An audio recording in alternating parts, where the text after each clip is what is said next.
नमस्कार दोस्तों। आधी रात को एसएससी ने फील्डिंग सेट किया और ऐसी फील्डिंग सेट किया है कि अब टीचरों की गंदी भरने वाली है। आप सबकी तो पहले से भर रही है, आपके साथ जाती तो हो ही रही है, टीचरों के साथ जाती की गई है। नोटिस है, नोटिस में पैरा पॉइंट नंबर 5 है।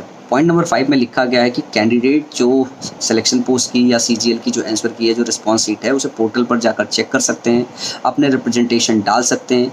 ये एक फिक्स टाइम के लिए पोर्टल पर लाइव रहेगा।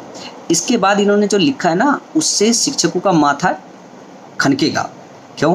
क्योंकि इन्होंने ये कहा कि बच्चे अब इसको डाउनलोड नहीं कर सकते, इसका प्रिंट आउट नहीं निकाल सकते। लिमिटेड टाइम के बाद अगर वो चैलेंज करने की बात करेंगे और इस रिस्पॉन्स शीट की डिमांड करेंगे तो वो भी प्रोवाइड नहीं किया जाएगा। इसका मतलब है कि एसएससी अब क्वेश्चन देगी ही नहीं। जो आपकी स्क्रीन के सामने आ रही है उसे बाय लॉ बैन कर रही है कि आप इसको प्रिंट आउट नहीं कर सकते हो, आप इस क्वेश्चन को मार्केट में ही लेके नहीं आ सकते हो। तो जब क्वेश्चन ही बाहर नहीं आएगा तो जो शिक्षक ये बोलते हैं मेरा ही कंटेंट और this is the best content, और ये 2024 में आया, 23 में आया, 22 में आया, 21 में आया, ये कैसे चिल्लाएंगे जब उन्हें क्वेश्चन ही नहीं मिलेगा। क्या पढ़ा रहे हैं क्या नहीं पढ़ा रहे सब बराबर हो जाएंगे।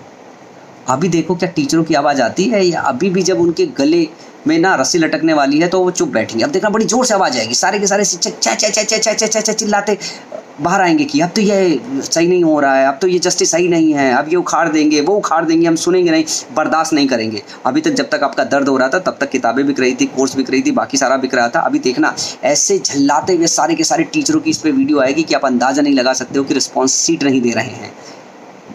आप क्या सोचते हो? नीचे कमेंट सेक्शन में लिख के बताओ। ये टीचर की झुलस रही है, आपकी तो झुलस ही रही है। मतलब बच्चों का तो सिस्टम उनकी लंका तो लगा ही रही है, लेकिन ये टीचरों की लंका लगाने वाली बात है।